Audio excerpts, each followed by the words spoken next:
media assets, play the show.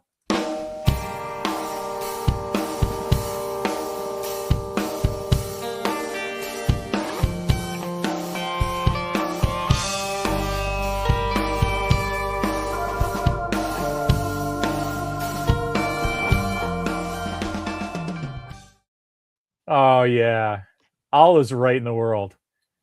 We can talk to John Here we are. and Sydney Sweeney about Star Trek. I got so much joy making that stupid little 72 DPI JPEG. I wonder what her thoughts about Star Trek actually are. You know?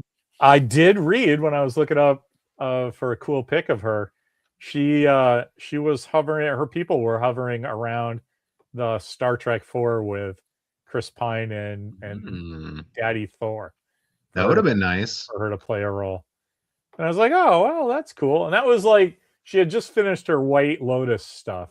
Right. So people were like, hey, put that girl in a Star Trek uniform. And I was like, yeah, too bad that didn't happen. It's a good idea. She's too big now. She's, Yeah, she's way too big now. It would be distracting, like if she played like an alien ambassador or somebody's love. Yeah, stupid them. They would put her in a ton of like makeup. They put a big thing on her head, Two boobs on the back. Yeah. It's like, hey, we have Academy Award winning actress Michelle Yeoh. Right. Let's kill her off in the first episode. Let's make her a bloodthirsty shithead. Yeah, let's make her a cannibal, Anyway. Hey, we got a comment already. Who's that? Chuck Gilbert showing up and saying, hey. Chucky. So, speaking of that, what'd you think of the latest episode of Lower Decks? So I haven't. Lower Decks. Yeah, I love Lower Decks. I haven't seen today's episode. This one is exactly. It's another live action Lower Decks. I mean, that's okay. Dude, I love this episode. I don't even know what to do with myself. I liked an episode. Sure, there's I wasn't looking forward to this episode. I'm not gonna lie, because it's a dumb idea, and they did it in the best way possible for me personally. I think you'll be like, I see what he's saying, but it's still ass. Well, I mean, it's tough. The Academy show's tough because it's like it's exactly what you think it is, and it's like a shitty CW young adult show that just happens to have Star Trek nouns, Yes, exactly. That's what it is. There are Star Trek nouns. Like the last episode I saw was them doing their little debate club or whatever. Okay, yeah. And I'm like, okay, this is just a generic high school college show that is just have Star Trek symbols in the background. Yeah, it's worse than that. Like, the Discovery thing of putting the arrowheads on everything. I hate it. Like now they have it so like the toilet seats are arrowhead shaped. You know what I mean? Right. The toilets. Like what the fuck? Like the captain's quarters looks like every Korean restaurant on Geary Street in San Francisco. What is their deal with like set design? They're so bad at set design. The things you sit on are tiled benches. Like who in their right fucking mind goes, hey, I can't wait to get back to my quarters and relax and smoke a big fatty and watch some Netflix and sit on this couch made of ceramic tile. Like what? And then all the tiles have I know what they're doing. They're trying to do a little rip of the Frank Lloyd Wright house that they used for Blade Runner exteriors. Okay. Yeah. And they did that cool little tile. They cast one of the tiles from the outside, made a set of, his apartment's covered in that shit. Right. And so I get what they're doing. It's like, let's do one of those, but smaller and arrowheads everywhere. And then we'll put it on the stuff we want to sit on. Do they know what they're doing? They're just spending money, man. Is Tawny Newsome the only one with a brain over there? Yes. Yes. I think she's the only one that understands Star Trek that Kurtzman and his cronies can play with, Yes. Like whatever happened, like Mike McMahon was like, that's cool, bro. I got it from here. Yeah. But Tawny was like, well, look, maybe you'll listen to me because I'm in it. but I'm Right. saying the words too, so I kind of get it a little better than you. So how about if we do it this way? And she just, to me, it just from the outside looks like she's handling all the politics correctly. Yeah. Because, dude, you know, I was telling Mimi this on the way down to the office. She goes, "Have fun. I'm glad you have a good Star Trek to talk about." And I'm like, I'm just glad to talk to John. We used to talk 17 times a day, and then he had babies, and it's like, oh, and then he has to do his job. Like, what's this guy doing? Not just sitting around talking about Star Trek with me all day. It's the worst. And but I said, you know, he's going to have. I'm going to enjoy talking to him, but he's not going to have seen this episode yet, and I've seen it twice. I watched it last night on my phone in bed at like midnight because I couldn't sleep and Mimi was snoring away. And but it's not, you know, you're looking at it this big. You have to like to kind of dope your 80-inch TV screen, you know. And I turn the volume way up. I have little Bluetooth things, and it's kind of the same, but I miss a lot of stuff because I'm just following the plot and the dumb jokes, you know. And then today I was telling Mimi I really enjoyed it, and she didn't believe me at first. She thought I was lying until she she saw I was like still really enthusiastic about it. She's like, "Really? Is it really?" A couple of times. I'm like, "Yeah, this one they figured it out."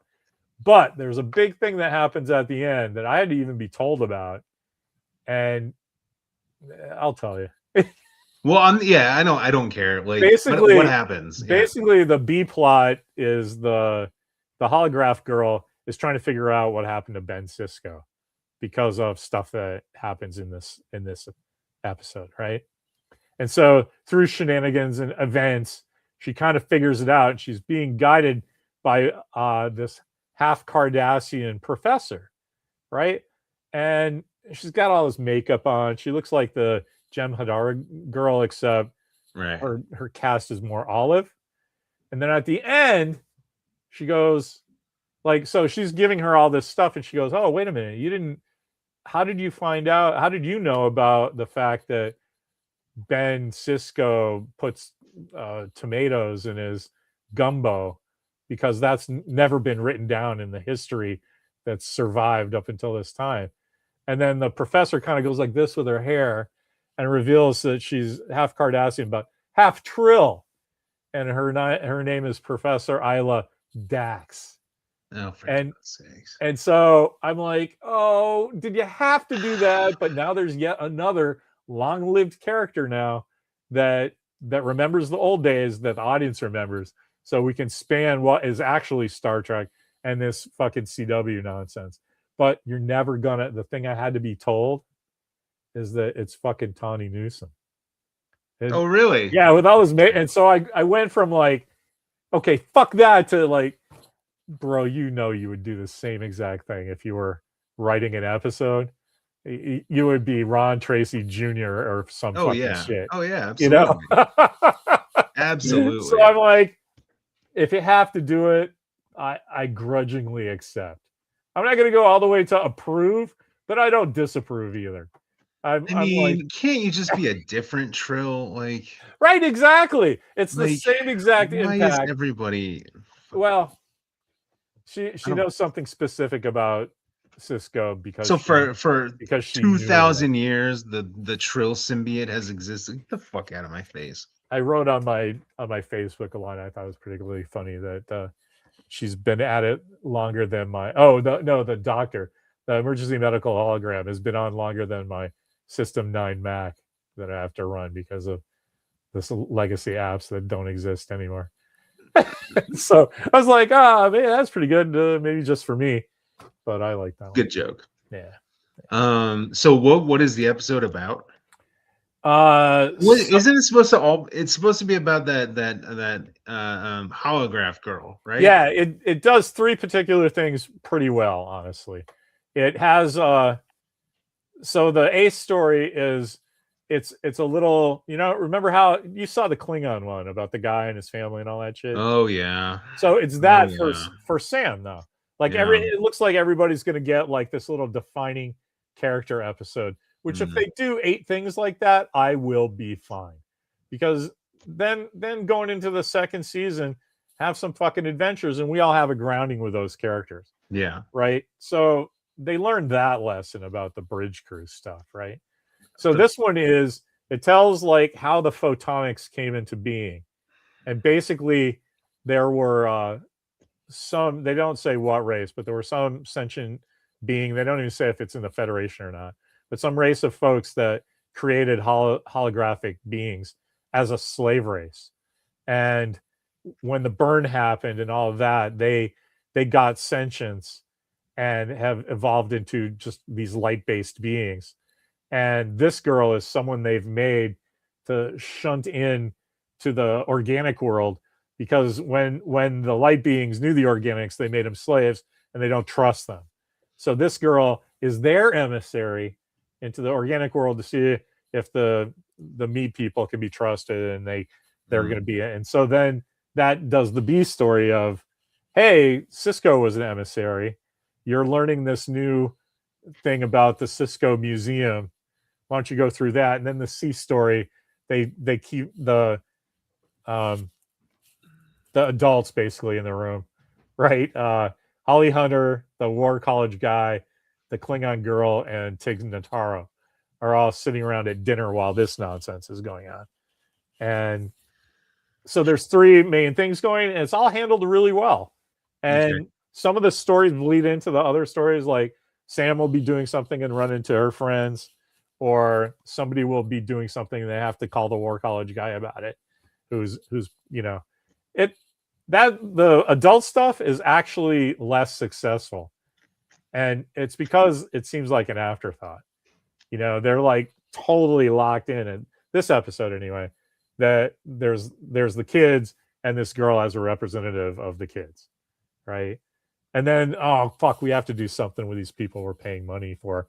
And they just have a little party by themselves, and they play some alien charades, and everybody reveals their character, and the tight ass learns to loosen up a little, and Holly Hunter learns to put some shoes on. It's all kind of like, maybe I would have liked more jokes, because it really reads like a Lower Decks episode. Yeah, it's the same kind of jokes, and you can tell there's two writers credited. I didn't see the other one because I went, Tawny Newsome, oh that's cool, and I paid attention to that. But it's literally like watching Crimson Tide, and when all the stuff about the Silver Surfer comes up, you can go, well, A, Denzel Washington doesn't know anything about comic books, right? And B, that is, I heard that Quentin Tarantino did a polish on the script, so obviously it's that. Yes. And so that's the experience I had when I was watching this. It's like, oh, that's a Tawny Newsome joke. Oh, that's some other dumb shit. That's just, you know what I mean? It's like, I do. Whenever there's something that's funny enough, but then there's a really good capper that a character has like a little closing line, and everybody is talking fast. And I don't know if that's because she was on the set or what, but she's infectious. Yeah, everybody's like, hey, well, this is what we're gonna do. This they're not gonna even notice, And so it really works though for that Sam character, because she's kind of like that. Well, that's good, because I really, really dislike that character so far. Hey, Justin's here. Thanks for checking in, man. Yeah, I disliked her up until this one. There's a bunch there's a bunch of weird shit where Caleb is like, oh, let me change your hairstyle, and it's like, well, hey, wait a minute. You just burned 10 minutes on the photonics don't trust the organics, and you just like ripped all the agency away from her because she's a computer program, and so there's stuff that they didn't really think about like that like he's constantly fucking with her programming. I don't like that guy. The Caleb guy. I don't like him. He's a really bad lead character. Well, it doesn't work that he's supposed to be 17. He looks like he's 35. Well, he's definitely not 17. Yeah, I mean, that guy none of those actors look like they're freshmen. Yeah, he looks like he's older than me. I mean, Jesus. Yeah, you know who else does? Holly Hunter. Oh my God, when did she get to be 70? Good old Holly Hunter, man. I appreciate how short she is. Yeah, it's funny when they get you know, they have to do stuff like in that first episode. She's talking to Paul Giamatti, and they make a big deal that she steps up 2 steps on something, and then they pull back. And then they're finally the same height. Then there's up close, and they're talking. And they're like their heads are right next to each other. Anytime she's standing next to any other character, literally any other character, she's 2 feet shorter. It's amazing. It really, yeah. She should be the holographic character. Well, they sound the same.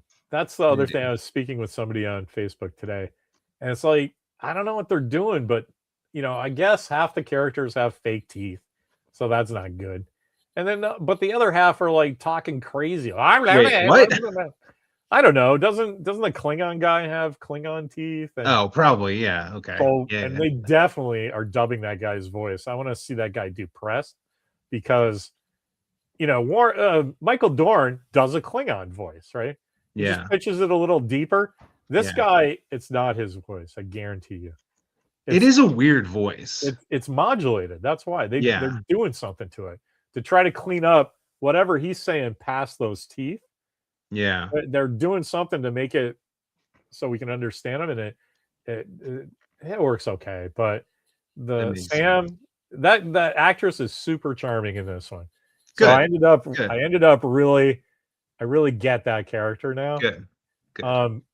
But everybody else, like even just normal guys, the War College guys, like, I don't want to go to have dinner. It's like, Jesus Christ, just, I get that he's trying to be serious and all these people are doing shenanigans and he's the serious guy, but you can sound serious without talking like you got, you're playing Yahtzee in your mouth. Threes. All right. So that's good, because I was really, really not looking forward to watching this episode. Oh my God, this is an interesting one. The purple hair and Easter egg with Tiny thinking about Boimler. That they change her hair to like Boimler purple. Nice. But maybe that was the subconscious thing I was getting about Lower Decks, because not only was it Boimler purple, it was the Boimler purple that they put on Jack Quaid. You know what I mean? That exact hair color. So who knows? Here's somebody cool. DS Gaming 388. Welcome. That's cool. I like it when people announce that, like, hey, I'm just joining for the first time. Cool. Me too. We're talking about Star Trek now. Star Trek. So what are your thoughts? Yeah, I mean, you didn't see this episode, but what are your thoughts about the ones you're up to? So yeah, I'm up. The last one I watched was the debate club episode. Right. Which again, I mean, it's so funny because the first episode, what's his name? Caleb Mir, something like that. Yes, Mir. Yeah, Mir. Like the fucking Russian space station for some reason. Mir means world. Of course it does. Caleb ISS. Caleb Skylab. Caleb James Webb. So they have completely neutered that guy. Like, he's supposed to be this big badass with like rebel without a cause type character, and literally like 1-2 episodes in, he's like, come on guys, join the debate club, we're gonna be so cool at debate club. And he's wearing like his little varsity jacket for debate club. And I'm like, okay dude, like, I'm not saying debate club isn't cool, but you're at Starfleet Academy, like join the wrestling team or something. I don't know, like. Yeah, no, I'm completely with you but I mean, it was a fine episode, if you just literally just take away all the Star Trek references, all the Star Trek visuals, and you have an episode of what's that show with like Archie comics? Riverdale. Riverdale. It's a Riverdale episode. Yeah. Mark Finn said that. It's just fucking Riverdale in space. It is. It's not nearly big enough to be Starfleet Academy. Like, Starfleet Academy has like, I mean, there's no like real number, but I mean, it's definitely not like 100 people. Like, yeah, I mean, I kind of give them this one because it's after the burn. All right, it's the first new class. They're restarting shit. So maybe there's only 500 kids or whatever. Sure. But how are they 500 dipshits, right? Yeah. If you're starting Starfleet Academy again, you're getting like the Bajor character girl. Like all of those guys are fucking dead ass serious, and they're okay. And Bajor sent their 25 top kids. Yeah. That should be every planet everywhere. Yes. So there shouldn't be any tubby ones. There shouldn't be any, like, everybody should be whip ass smart. That's a tough one, man. And they're just like, but it also has to be a TV show. All right. Okay. You know. Now they could explain it away and be like, actually, the War College is getting the best of the best, and Starfleet Academy is getting the dregs, right? Oh my God, that would be brave storytelling, though. But that's not what they've done so far. Oh my God, that would be great. They could. But then there's a story reason why they have this rivalry, because it's Revenge of the Nerds in space, right? Right. They're not that brave. I would love that show. That would be amazing. That show. That'd be great. Anyway. I hate the Klingon stuff. I hate it. Yeah, I don't care. The fact that the planet was destroyed. Of course it was. Can Alex Kurtzman not destroy a major planet just once in his life? That part is pretty funny. It's which part? So, just the George R.R. Martin of killing all your like come on. It's like, oh, I don't know what to do, so let's just tragic backstory. And what's more tragic than backstory if you lose your planet? Let's do it to the Romulans. Let's do it to the Vulcans. Let's do it to the Klingons. Come on, guys. Fucking how about write some it's science so fiction? It's so stupid. It's so stupid. They and then I mean, it is interesting to have like a diaspora of Klingons and like all the different, like, they're like an honor-based, tribal society, whatever. That's interesting. Also, I don't care because I think the guy's a terrible actor, which if it's just his voice that's the problem, that's fine, but also his voice is a problem. Yeah, that they're just not giving that guy any help. No. And the whole like, I'm a pacifist or whatever, like, okay, you're a one-note character. But see, it shouldn't be. That's how he's playing it. Like, man, when I heard there was going to be a pacifist Klingon that wanted to be like a medical doctor. Yeah, he wants to be like a nurse or something. Yeah, I thought, what a fucking dream. It's Hank Feldman, right? Yeah. Yes. It's a fucking like war medic who's got 22 kills, Yeah. But they're just like, no, I'm a pussy. That's what I wanted to tell everyone. It's like, can't you just make him not in the way that they do Mbenga in Strange New Worlds? Because that's what they try to do with Mbenga in Strange New Worlds, that he's the secret badass doctor, and they do that terribly. But I don't want to talk about Strange New Worlds.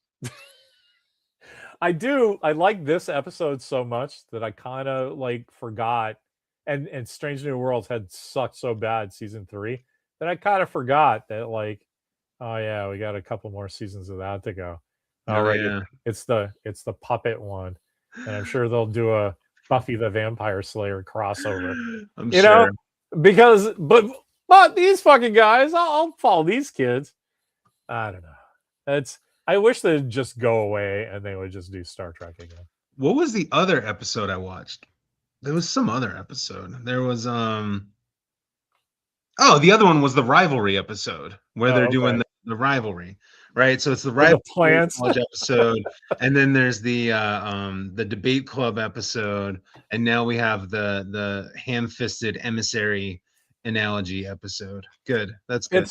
I think you'll like this better. Like, you'll be like me. You'll be begrudgingly entertained. Yeah. You'll be like, I'm not even I'm not mad at this show because it's exactly what they said it was going to be. It's fucking Riverdale in space. We just didn't want that. Well, no, I don't want that. That sounds awful. Well, most people didn't. Did you? I was watching the Tachyon Pulse guy, and he follows the weird parrot analytics stuff. That's all. It's all just made up shit. It's complete number and bullshit. Yeah. But this one thing they did a poll. So, of course, polls, you have all those caveats. But of the people who answered, right? And of the people who took that call and all that self-selecting shit, it still ended up 70% strongly disappointed. You know, That's awesome. those polls where they have the 5 kinds of things where there's the middle is neutral, and then there's like slightly impressed and wildly impressed and slightly sad and like wants Kurtzman to die. Like this one was 70% like strongly disappointed. I could not believe that. 7 out of 10 That's really people funny. Are like, fuck this show. And man, I don't know how I'd go to work if I was those guys. That you're sitting there slaving. Hundreds of people are spending $12 million an episode when 7 out of 10 fans of your stuff are going, no thanks. I strongly do not like that. That's bad.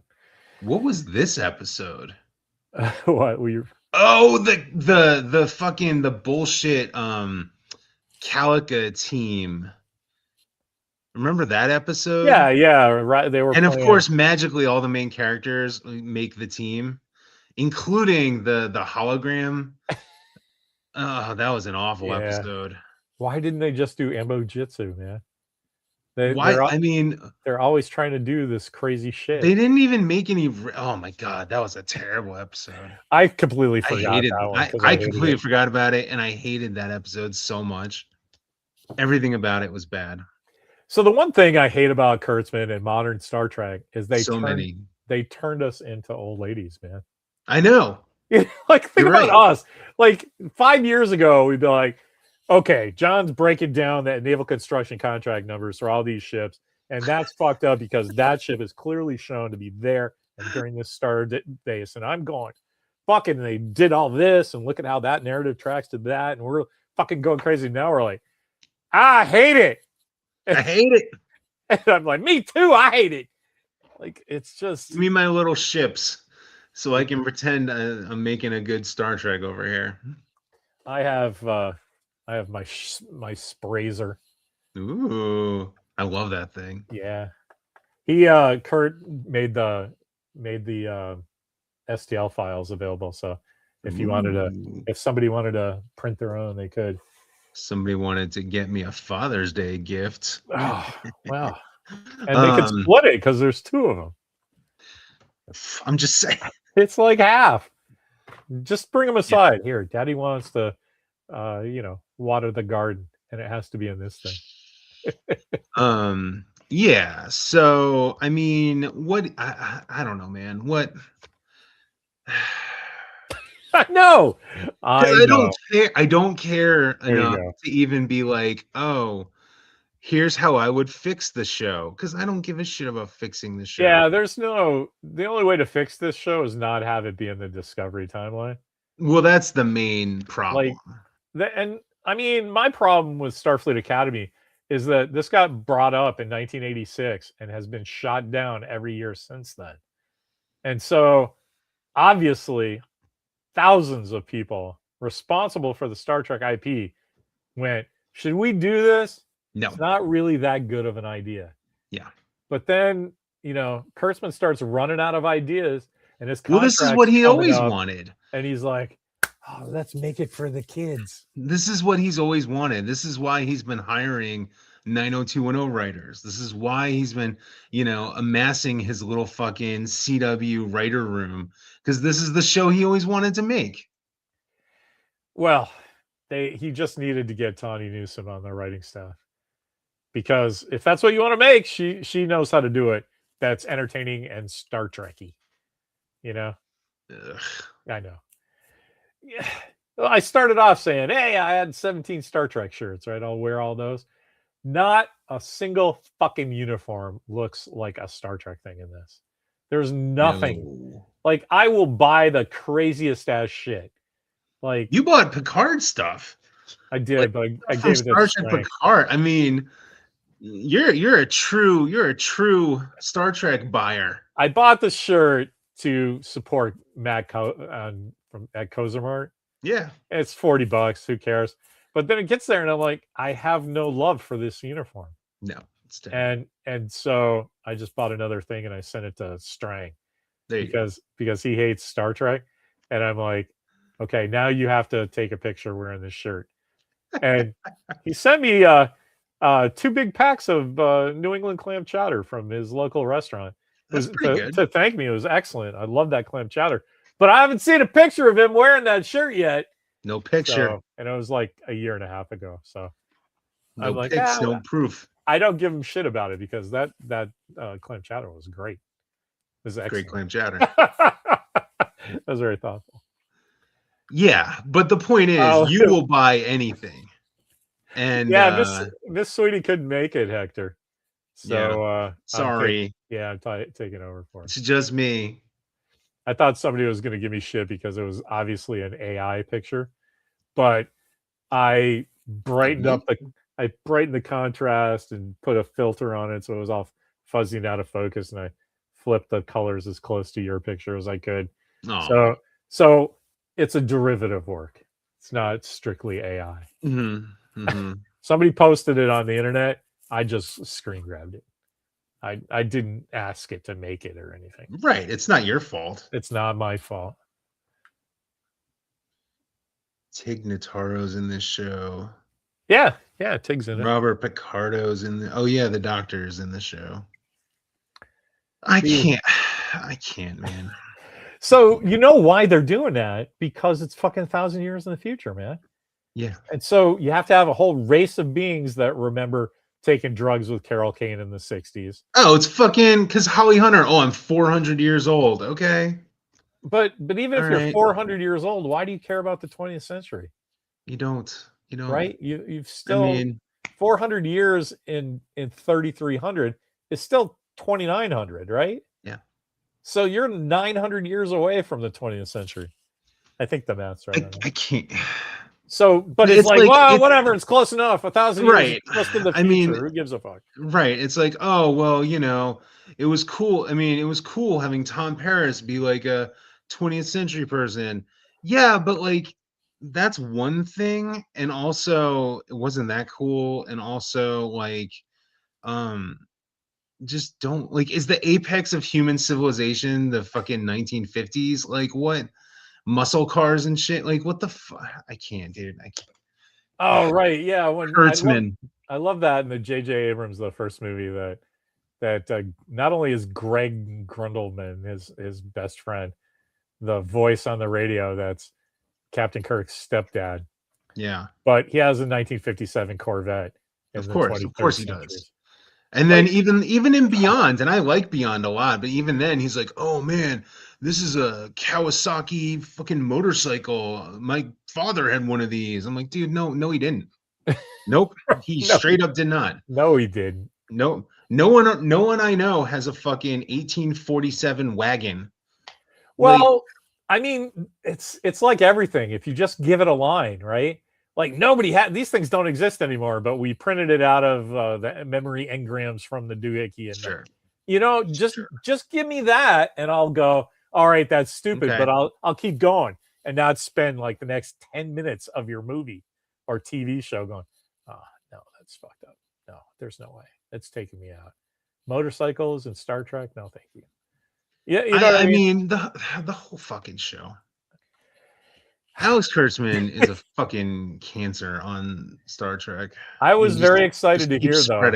You're going to be very happy. He's not gonna be doing Star Trek ever again. No, and he's probably not. He's gonna find it hard to get a real job later for a while too, because he was financially, from my point of view, right? I just read the papers. I'm just a guy in my house. But he was financially irresponsible. There's no fucking way every episode of his Star Trek cost between $10 and $12 million for the last 10 years. That's just money's going in people's pockets. And it makes me sad but it's cool because if most people running studios are going to say, when he comes in, is like, hey, I got this idea to do this cool thing. And they're going to be like, man, how did you fucking screw up Star Trek? How did you screw this up, man? Like, we don't want you to do anything anymore, man, because how did you screw this up? You took something cool and actively shitted it out. You didn't just keep bumping the beach ball. You were sticking it with your, screen accurate Wolverine claws or whatever. That's not how you make good stuff. Honestly, I would take shows that are essentially Star Trek Riverdale over fucking all of the other shows he has aborted out of his little, But that's the thing I don't get. Like, if you're gonna rip something off that works with Star Trek. Yeah. Right? Star Trek 90210 sounds like a punchline to a joke because it is. Because it is. Right? It is. But if you did Star Trek Black Sails, pirates in the Federation, right? Or Star Trek Last Ship, right? Yeah. That's what I wanted out of Voyager. You are fucked, right? Yeah. And they're just like, no, we're just gonna fly around like we're a regular Star Trek show. No, that show should have been like, every episode is like, what went wrong this episode, right? And then at the end, you have earned getting back to Earth, right? Yeah. And there's like a giant tube of toothpaste where one of your nacelles used to be, but that's what aliens, you know what I mean? And then I know. Deck 7 is now like sparkly because that's all that we had to replace that thing. You know what I mean? But no, that's the Star Trek I want to see. But that's, I don't know. That's what I do, storytelling, right? Just give me Batman's bad day. Batman's always perfect. You can't beat Batman. Batman always wins. What happens when he doesn't, right? And that's Star Trek. Everybody's happy. We all get along. There's no money. Disease has been, oh, fuck. But this thing happened, right? Like, if you're going to do the burn and make it not just some off-camera thing that's like, well, society is really on the ropes. Give me a whole episode of some guy just trying to start his car. You know what I mean? My parents watch Star Trek, right? Which is why I watch Star Trek. And my mom texted me and she's like, "What is this burn thing?" Because they don't watch Discovery at all. Why and she's like, "They need to explain this. No one knows what's going on." And I'm like, "Oh, Mom, she's right though. You're right. You're absolutely correct." Well, your mom's an excellent writer as well, right? But look, just somebody who can immediately identify what the issue is, just by going, "What the fuck?" Yeah. Yeah. Why is this a problem? Why is this the center of all of our problem? Like, I just don't, man. I don't even know what to say. So they need a big dose of Stan Lee, because Stan's a very controversial figure in comics, and because he took credit for stuff that he didn't really have anything to do with. But he was you can't take away, he was an ultimate marketer. And it's true. The one thing that he did right was he would advise the writers every issue is somebody's first issue, right? So you don't have to like go, oh, well, here I am getting into my Ford Explorer. It's a 1986, which I bought for my birthday. Right. You don't have to do that, but it's not bad to go, just give them a line, man. Well, where's so-and-so? Oh, well, they're late because remember the burn and they destroyed all the dilithium? He's coming in on a 1957 or a 2357 Chopper-Rooney or whatever. Just do a little of that, and everybody goes, they might not know what it is, but they know how that impacts the story, right? That's the other thing. It's like you could have so much fun creating the pop culture of the future that is their past. Like, oh man, like instead of her being like, oh, I love the 20th century Earth aesthetic, right? Just be like, oh man, I love the 2700s. Isn't that the best? And like, have weird shit on the walls or whatever, right? You could have so much fun creating. Oh yeah, this was the #1 single in March of 2397. Whatever the fuck. Yeah, that'd be awesome. Wow, maybe there's so much fun. Pop culture is the best, man. Yeah. There I go again, trying to fix things. But that's the thing that cracks me up is that you're sort of alluding to something Star Trek, the original Star Trek, that's so great, right? Because they did all the time. It's not even just I always say, just give them a line. They do it in a couple words, right? Like all you have to do is like Alexander, Hitler, Lee Kwan. There's always the one thing that you don't get. Because they tried doing that in Discovery, and they added Elon Musk to the conversation. Oh, did they really? So, you don't remember that? There's Lorca was like, you can be a great scientist like Copernicus and Elon Musk, or whatever the fuck he said. I probably blew by that because it was terrible. Well, he wasn't evil. Yeah, he was just a, he wasn't Tony evil Stark. Elon Musk. Yeah, he was still the rocket ship guy, which he should remain. But anyway, that's a whole other story.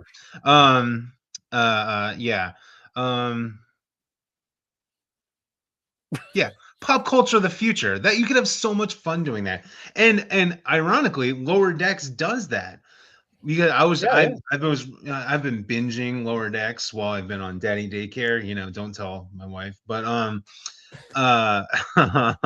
she can totally hear me. That's fine. Yes. But they do that where they'll have like Tendi be like, oh yeah, this is my favorite Klingon album. Oh my god, you went to their concert at fucking Belarus 4 or whatever the fuck, yeah. I'm gonna start doing that now. I'm gonna turn that back on, because in that short conversation you made me realize I don't remember Discovery at all, because I felt like I was being tortured watching that. I watched the first season, and I was okay with the first season because it was on Sunday nights and we would just get burritos. So I was looking, and then all three of us would just hang out and eat a burrito and talk. Like, usually when I'm focused on something, I'm like, if somebody farts, I'm like mad for 45 minutes, and this, I'd just be like, yeah, you guys want to play cribbage while this is on or something? I eat free. I didn't pay attention because there was nothing to pay attention to. Yeah, that was bad. Like, I'm with Hector. Times. I barely made it through the first time. Right? That was the bad times. And then when Lorca was like, oh yeah, I was grooming her for sexual stuff, I was like, yeah, that was a little much. No. And then people on the internet would argue. Anyway, it's a whole thing. It's a whole thing. Let's see. We got so episode 1, that was the pilot, right? I didn't think the pilot was that bad. Oh, of this show? Yeah. Yeah. I'm literally trying to remember what the show is, because that's how much I don't think about it. That grooming thing gives you insight into Kurtzman. I don't know, man.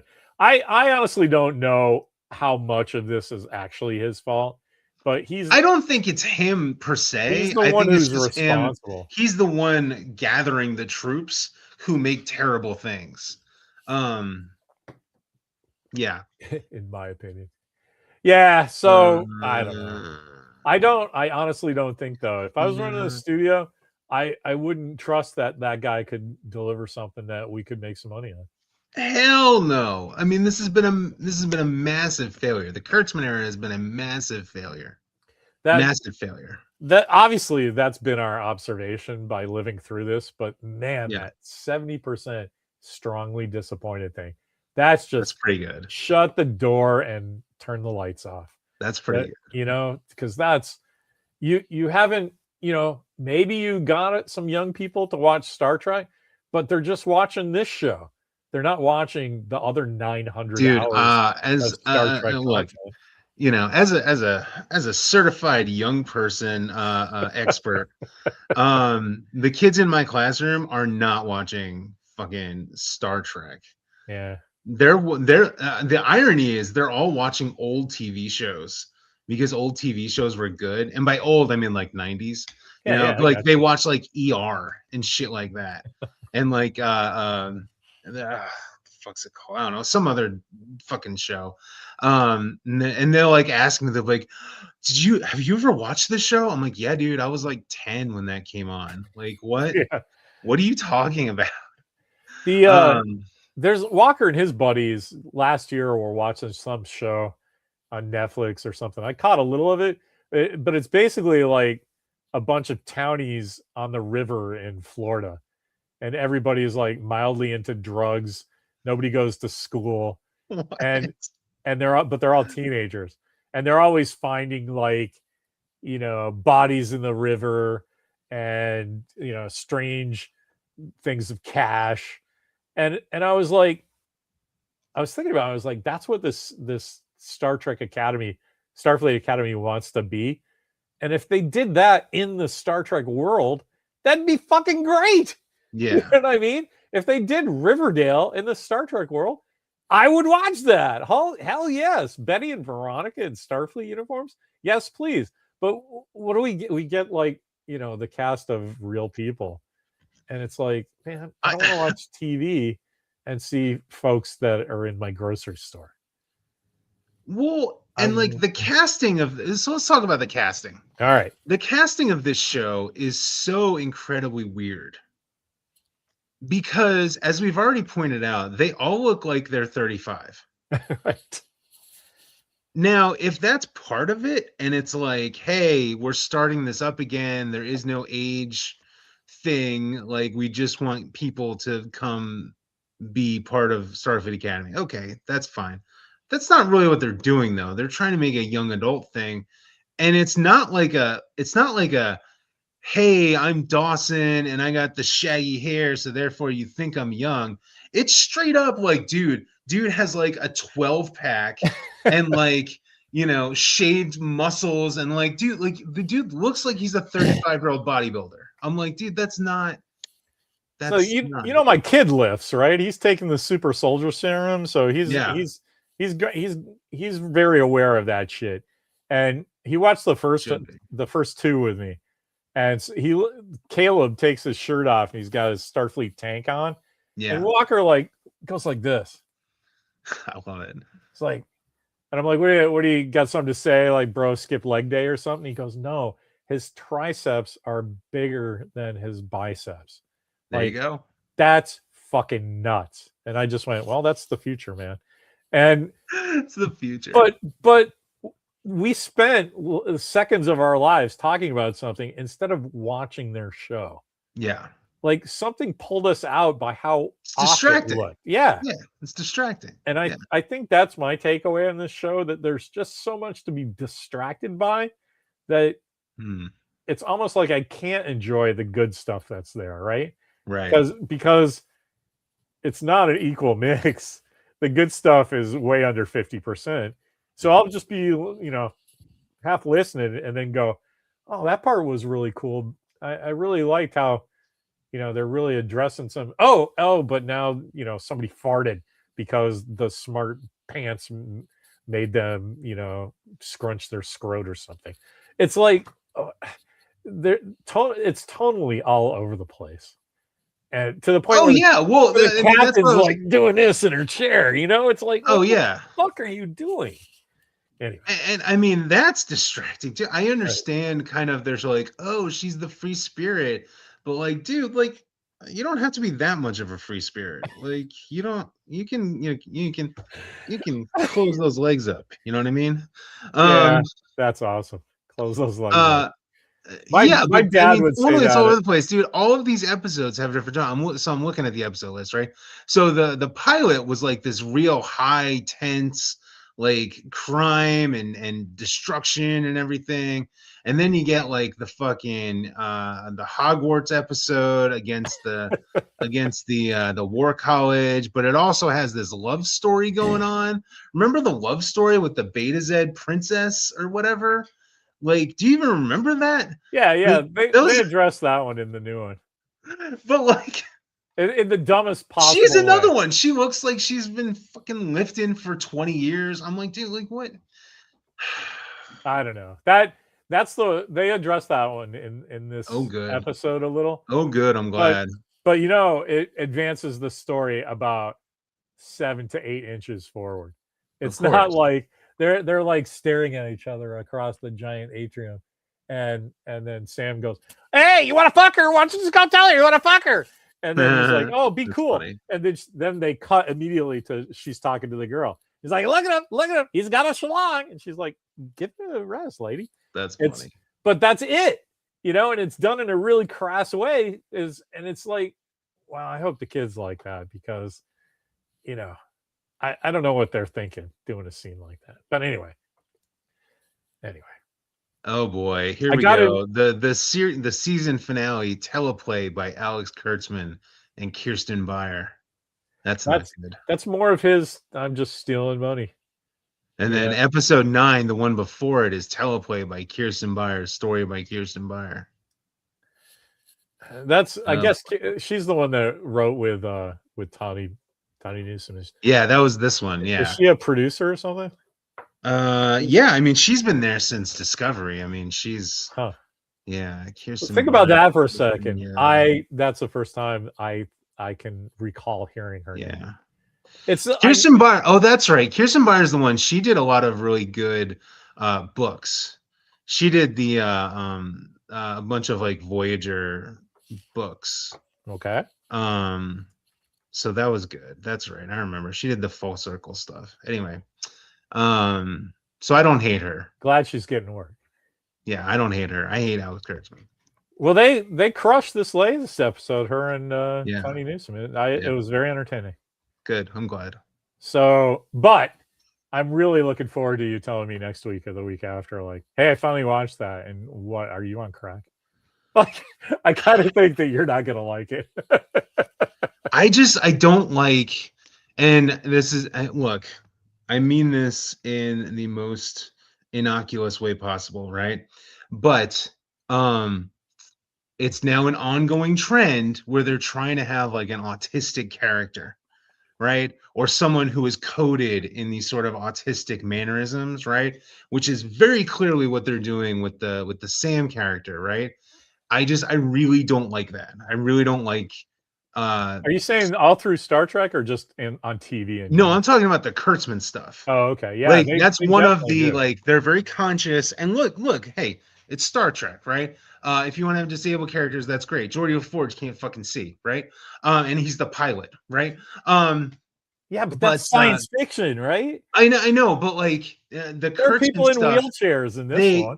The way they treat disabilities is borderline offensive. I think it's straight up offensive. They don't use disabilities in a sci-fi way. They use it as a crutch way, right? And no pun intended. But like, it's like they treat these characters have to overcome something, as opposed to they've already overcome this thing, and you, the audience, get to see, hey, that's awesome. They overcame this thing. Instead, they'll have these season or multi-season arcs where someone has, some disability, and it hinders them and it makes them, not a bad character, but like a failed character in a lot of ways. And that drives me insane. It's like the Discovery chick with the AI robot chick who wasn't actually a robot. It was a human being who had like a robot head or something. I don't even remember. But like, and then they gave her that one episode, and it was an awesome episode because she wasn't just a background filler. She was like an actual fleshed out character that actually did stuff. Right? I don't even remember what the fuck the episode was about, right? But I remember it happening. You remember that? I do. It's like one of my favorite episodes of Discovery. It's one of the best Discovery episodes. You can point at that and go, that's everything wrong with Discovery. Exactly. They had this cool ass visual storytelling character, and then finally we get to go, what is her deal? And then I was like, you're jacked into the ship, man. What is that character doing? She never has to sleep. Yeah. She probably doesn't have to eat. Like, but she's got human friends who remember her from. Give me all of that. Right. And they finally do that episode and kill her at the end. Yeah. And then everybody that's in the show spends 20 fucking minutes. That's right. Being so sad about this fucking character. This character, the audience doesn't know anything about. Meanwhile, like countless people have died on screen so far. So I don't get any of that. I remember that one really well because that's the one I use to tell people that they don't know what they're fucking doing. Yeah, they don't. That's just, Anyway, I like Holly Hunter. I like Holly Hunter. It's a little over the top, but I think she's doing a great job chewing the scenery. I think Paul Giamatti did a great job in the one episode he was in. And I don't mind that. I think Robert Picardo is doing exactly what he was probably hired to do, which is be season 37 of The Doctor. Yeah. That's cool though. I actually like that. I like that. I got nothing yet. I like the whole, I mean, I know you made a joke about, he's still running the opera club or whatever, but I thought that was yeah, of course the Doctor's fucking running the opera club. He's a fucking weirdo. But the thing that bugs me is that It's 1,000 years in the future. Yeah. Like, he's forgotten about opera. He can't forget. He's moved on. You know what I mean? Yeah. It's but if he does an 1,000 opera years. if he does an opera from 2937, then don't worry about it, you know? I'm just saying that he would, with any kind of fucking creativity, you would have given him something else to do. I mean, we're still singing the same songs that they sang in Charlemagne's court, right? We still, right? That's how songs work, right? We still sing, right? I do feel like right? we're still singing Vietnam War songs. You know, I was watching Air America for Randall, and I was just like, yeah, man, it's like driving around in my car. Well, it's just there hasn't really been any good music since 1968. Well, music has been terrible the last couple decades. Yeah. I mean, so that's now you know me, I'm a millennial, so I love my new metal. You know, give me some Limp Bizkit, Tool, right? Give me all that stuff. But other than that, I mean, and you know, hip hop was pretty great in the 90s. But other than that, it's been pretty terrible. I agree, but that's why they play 20th century music in fucking 1,000 years in the future. Yeah. I just wish that they had done 300 years in the future. I probably wouldn't have said a word. I probably wouldn't have said a word. But well, and 1,000 is Viking time, man. Stop it. It would, well, I mean, and you remember it was a direct response to all the criticism they were getting because they were screwing up the 2250s, right? Because weird fucking autistic people like me, I'm not autistic, but it felt right to say, we're like, that's not the uniform. That's not the uniforms they wore in 2257. Actually, the ship looked like this in 2257, right? People like me were going around the internet fucking tearing them that new asshole, right? And so Kurtzman was like, well, fuck it, fine, we'll just send them to the future. But they didn't think it through because they don't think through any of these things. So I think the show is going to end up with Jonathan Frakes is directing that one. That's going to be a good episode. Kirsten Beyer wrote it, Jonathan Frakes directing, and it has nothing to do with Alex Kurtzman. Which one is that? That's episode 9. So we've got a few weeks.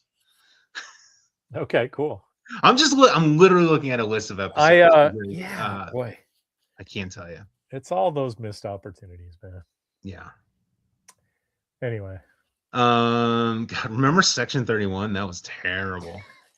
You'll love. There's one of those half black and half white hair girls with pigtails. I saw that, and I was like, I didn't want to rewind and be like, wait a second. Yeah. No. Just horrible. No. And they just dress those extras up. No. And don't give them anything to do. Why? No. Wait, can you just recap because Chris missed everything? Oh, quick recap. Recap. Quick recap for Chris is Starfleet Academy is exactly what it wants to be, which is Riverdale in space, and there's no reason to watch it. That's it. Good night. You didn't miss anything, Chris. That's the entire discussion. I'm upset that you wore your Lower Decks shirt and I just didn't wear my stuff today. I do have my Rito shirt on. See, so that kind of counts, but I mean, come on. That's just because I have Star Trek on, because I'm a Star Trek guy. Yeah. This could have been any day. Could have been Exeter, could have been Enterprise. Dude, I'm not gonna lie. I wear a fleece quite often when it's cold to work, and I don't take the fleece off, and so I just got lazy and started wearing t-shirts, and I definitely wear Star Trek t-shirts like almost every day. Almost every day. That's awesome. Yeah. Because no one will ever know because I'm wearing a fucking fleece that I never take off. I sweat in it and I do everything in it. It's great. We all have those little pieces of clothes that's like, all right, that's better. It's like I got one of those Starbase 80. I have a Starbase 80 shirt. I remember. Yeah. I was jealous about that one, and I was able to play through because I'm just going to make one of those patches from the the Ring Enterprise, the Beagle. Remember that The Beagle from the Starbase 80 episode? We get oh yeah. One of the characters is wearing a Enterprise jacket, but it's from like a little before when the what is I love that? patches, man. What is that Enterprise? The NC 275 or whatever, with the big ring around it. Yeah. They made really cool patches, and I was like, patches are cool. Gotta have that patch. Speaking of distracting and speaking of Star Trek fucking Academy, literally half the time I'm watching that show, I'm just thinking like, fucking Academy. Man, I would design such a cooler varsity jacket. Well, what's wrong with it looking futuristic, right? But it doesn't look futuristic. It just has shiny fucking S on it. I don't know. It has first of all, it's a subdued shiny S. So you can't even tell it's an S unless the light is directly on it. Right? I would kind of the opposite of a Letterman's out the other direction. Right? That's the opposite of Letterman's jacket. You want to hey, I got the fucking letter, man. Yeah. Like, no, exactly. I don't know. Look, if you're gonna have a Letterman jacket, that's awesome. Like, you totally should, right? I'm gonna go design one and make it. But make it 1,000 years old. Well, make it right. And the more zippers, the better, is what I'm saying. I gotcha. Okay. It's the future. Put some diagonal ones in there. It's the future. And also, fucking, like, I don't know. I would just design a better one. That's all I'm saying. And I'm not I'm not fucking, Dolce & Gabbana over here, I don't even know if that's you can literally say that about every step of that show, though. It's like, why do they have a spaceship that has a giant volume that you have to pressurize? Because it's magic, okay. But boy, like starships burn energy, I guess. But then it's like all the windows, all the floors are all reflective. Nobody can fucking see what they're doing. Like, you would just have to design the whole thing just a little better. I do appreciate that it's a brand new original starship. I do appreciate that. Like, it's not some, like, I think I made this joke last time. It's not some Ralph McQuarrie reject. Yeah. Right. It's a brand new thing. And I appreciate that. I don't think it looks good, but I appreciate that it's at least a new thing. But it's a brand new thing that looks like the comm badges that people accidentally eat. Like, the whole thing is stupid. Oh, I didn't say it's good.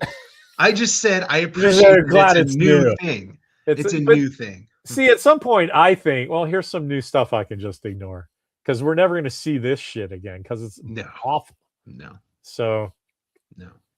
That's what I'm saying about the uniforms. I want to buy Starfleet uniforms, and the boots, John Fuglevoid boots, just look like fucking Doc Martens. They're just boots. They're boots with straps across the arch. Excellent, okay. Nice job. Okay. So they're $200 boots that now cost $5 because you put a buckle on it. Mm-hmm. No thanks. And maybe if the rest of your outfit was cool, but because you have to have the proper boots. But when the boots are the only thing that are cool, and they look like every other boot that you could buy, I don't know. Dude, my daughter loves boots, or not boots, buckles. She loves buckles. All right. Like, to the point where, like, if there's a buckle, she will stop eating. She will stop doing whatever. She has to put the buckle together. You got to put it together. I'm like, all right, babe, you do you, So are they the old metal tongue and groove buckles, or are they the snap plastic buckles? Oh, the plastic. Yeah. All right. No, I'm just, in case she gets a big thing of buckles. And then, they make these like books that are just like zippers and buckles and things, right? And of course they started taking it all apart and sticking it in their mouths. So I'm like, well, gotta get rid of that. Yeah. Is that Alice or well, the buckle one is Leah. Leah's a bit of a buckle queen, Alice just destroys. But Alice is interesting because she will then attempt to clean up. Oh. So for example, Leah broke a glass thing the other day, Dang. and it was just me, so I was freaking out. I'm like, move, get out of here, Short move, class. right? Because they're not wearing socks, of course, you know. Oh, So I'm like, yeah, get out of that's here, right? understandable, And man. friggin' Alice gets like one of the play things and starts like trying to sweep up. I'm like, Oh, oh, that's so cute. Move, get out of here. Put some thank damn you. socks on. Thank you, but you're gonna give yourself stitches. I can't deal if you start stepping on glass. All right. All right. Well, on that note, Then I ordered pizza and it was that was it. That was the end of the what day. kind of pizza do they eat, Do they eat? or do you eat? Oh, I eat. Well, I ate Domino's yesterday because I was just like, fuck it, this day But sucks. the Um, flavors, man. Pepperoni, oh yeah, I'm a pepperoni guy. Yeah, pepperoni guy. Yeah. pepperoni. Although I have recently been back to appreciating the pepperoni sausage onion combo. Oh yeah, that's good. That's a good combo. I will eat all the meats, Yeah, and if yeah, we had to, I'd split a yeah, pepperoni sausage onion with you, but I'd eat around the onions. yeah. I had a friend named Um, Elliot that just ate onion pizza, and it turned me off of it you gotta have something else. ever. You gotta have Just, something else. You can't just have a veggie. You gotta have a veggie and a meat. You can't just. Well, and so one of the things is I tend to get thin crust pizzas, right? So it's like I like the the all meats, but there's not enough there to support the all yeah, meat. you need a You just get thin foundation for crust, that kind of right? You weight. got to get like at the minimum you got to get New York style, Yeah, right? I got you. Preferably like pan style. Pan style is great for all meats. But yeah, just a little pepperoni, onions, possibly some sausage, fold it up like it's a fucking sandwich, Yeah. you know. Yes, sounds good. I'll be right over. How much Well, snow do you that have? was yesterday. That was yesterday. Ah, Hey, look, yeah, I could I'm spark just up the saying. time machine. All right, God, I man. wish I had a time machine. We should close this up. We're gonna get to do this next week, I hope, We should because do a Q&A episode. That's what I think. I think our audience should submit questions, and we will do a Q&A episode. That's I what I would think. love that. I Yes. would I would actually like give everybody the link and have like 30 people on here all at once if you wanted. I mean, I'm all for it. Let's try Q&A. to I will answer any yeah, question let's within try to reason. hook that up. That'll be funny. Yeah.